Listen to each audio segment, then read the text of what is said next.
La Oumma de YouTube, que la paix soit sur vous. On voit de plus en plus de personnes qui proposent des séances de coaching. Et on voit même des coachs atteindre des hauts niveaux de popularité sur les réseaux sociaux. Pourtant, beaucoup d'entre nous se méfient de ces coachs. Certains même les qualifient de gourous. Qu'en est-il réellement? C'est ce que je vous propose de découvrir dans cette vidéo. Restez avec moi.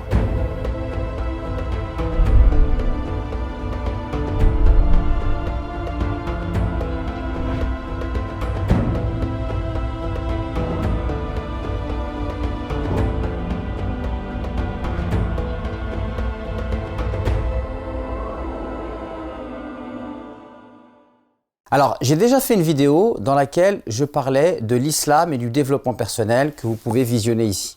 Là, en l'occurrence, dans cette vidéo, j'aurais plus qu'on s'intéresse au coach et au coaching. Puisque j'ai beaucoup de personnes qui m'interpellent et qui me disent « Voilà, j'écoute tel coach, il me fait beaucoup de bien, est-ce que tu me conseilles de l'écouter ou pas ?» Sachant que lorsque j'en parle à ma famille ou à mes proches, ils me disent « Attention, il n'est pas musulman, le coaching c'est du charlatanisme, tu ne devrais pas écouter ces gens-là, ils vont t'éloigner de ta religion. » La première chose que j'aimerais partager avec vous, c'est qu'effectivement, il y a des mauvais coachs. On sait que le développement personnel peut être utilisé par des gourous, par des mouvements sectaires pour manipuler les gens et finalement avoir des adeptes. Mais ce n'est pas parce que certaines personnes utilisent à mauvais escient tout ce qui relève du coaching et du développement personnel que cela doit nous amener à disqualifier toutes ces sciences. N'existe-t-il pas des musulmans qui utilisent l'islam pour manipuler les gens et les endoctriner, soit pour soutirer leur argent ou pour les pousser à faire des actes terroristes? Est-ce que pour autant on va disqualifier l'islam? Donc il est très important d'être cohérent. On ne peut pas utiliser un procédé pour disqualifier des personnes, alors que ce procédé, lorsqu'il est utilisé pour disqualifier notre religion, on va s'en offusquer. Tous ceux qui veulent s'installer dans une fainéantise intellectuelle et qui veulent toujours avoir des avis simplistes, à savoir les coachs sont bons ou mauvais, les choses ne sont pas aussi simples que cela et on doit apprendre à développer son sens critique et on doit apprendre également à faire la part des choses. On peut émettre une règle islamique, c'est que nous avons besoin des sciences profanes. Et les sciences profanes sont à absorber et à intégrer tant qu'elles ne remettent pas en cause des principes de la foi du musulman et de son éthique. Et d'ailleurs, de tout temps, les savants musulmans se sont intéressés aux sciences profanes. Ibn Qayyim al-Jawziyya, par exemple, était un spécialiste de la médecine grecque. On peut voir également que Ibn Rushd, à Averroès, était un spécialiste de la pensée d'Aristote, un philosophe. Donc ceux qui ont une vision binaire avec les sciences religieuses d'un côté et les sciences profanes de l'autre, et qu'il n'y a pas d'interaction entre elles, se fourvoient.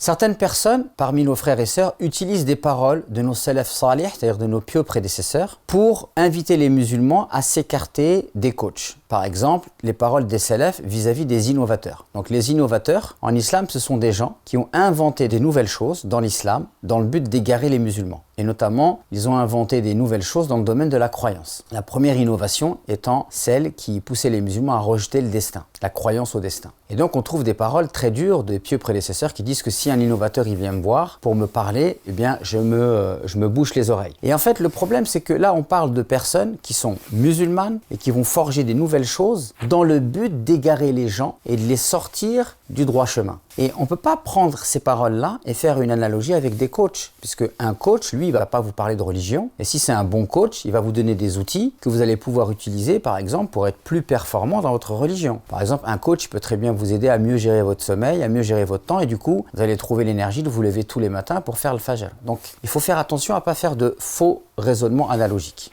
Maintenant, j'aimerais vous donner quelques conseils que vous pouvez mettre en place pour pouvoir discerner un bon coach d'un mauvais coach. La première chose, c'est que quand vous vous asseyez en face de quelqu'un, vous devez toujours brancher votre sens critique. Et vous devez être dans l'analyse. Lorsqu'une personne parle, est-ce que ce qu'elle dit, c'est sensé? Si elle dit des choses qui vous choquent, prenez le temps d'aller investiguer ses paroles, de faire des recherches, de confronter ce qu'a dit cette personne avec des opinions contraires. Et c'est comme ça qu'on avance et qu'on évolue sur le plan intellectuel. Mais si vous vous placez en face d'une personne en considérant que tout ce qu'elle dit est parole d'évangile et parole de vérité, alors ça c'est la pire des choses à faire. Peu importe qui est en face de vous, même si c'est une personne que vous appréciez, vous devez toujours brancher votre sens critique.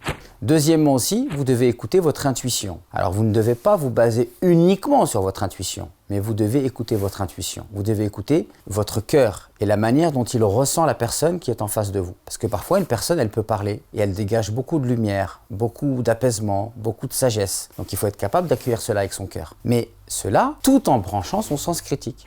Ensuite, Lorsque vous écoutez une personne, posez-vous la question de savoir est-ce que votre sérénité, est-ce que votre foi augmente ou alors est-ce qu'elle s'abaisse? Et si lorsque vous écoutez une personne, vous sentez que la personne vous permet d'augmenter votre foi, d'augmenter votre apaisement, qu'elle vous permet de clarifier un certain nombre de choses, alors cela est un très bon signe qu'il faut être capable d'identifier.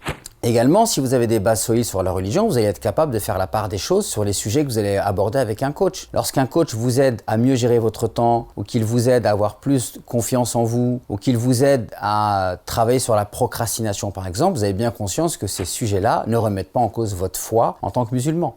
Maintenant, j'aimerais profiter de cette vidéo pour vous faire découvrir des coachs que je trouve particulièrement pertinents. J'ai choisi 2 personnalités du monde du coaching qui ne sont pas musulmanes. Parce que j'estime qu'on a un devoir de s'intéresser aux gens qui produisent des choses intéressantes, même si elles ne sont pas musulmanes. Je sais que certains voient l'islam de manière très cloisonnée, ce n'est pas mon cas. D'ailleurs, le Coran nous invite à aller à la découverte de ceux qui sont différents de nous. Li ta'arafu, comme nous dit Allah subhanahu wa ta'ala dans la sourate Al-Hujurat, la sourate 49, qu'il a créé des gens divers et variés, de différentes couleurs, de différentes religions, pour qu'on puisse s'entreconnaître.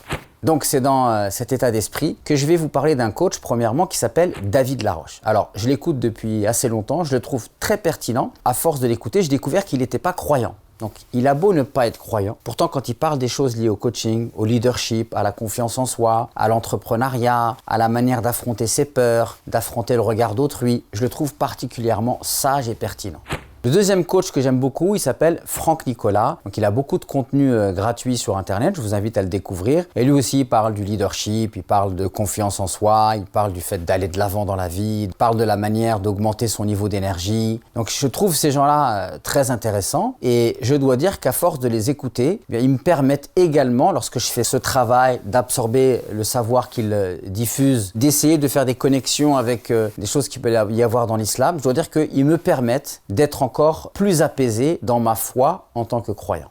Donc l'expérience qui est la mienne, c'est que oui, je peux écouter des coachs et ils peuvent me permettre de grandir dans ma religion. Mais attention, mon écoute ne se résume pas que à des gens qui font du coaching, j'écoute aussi bien sûr des théologiens et je fais en sorte de me renforcer dans ma connaissance de ma religion, mais je ne suis absolument pas fermé aux sciences profanes.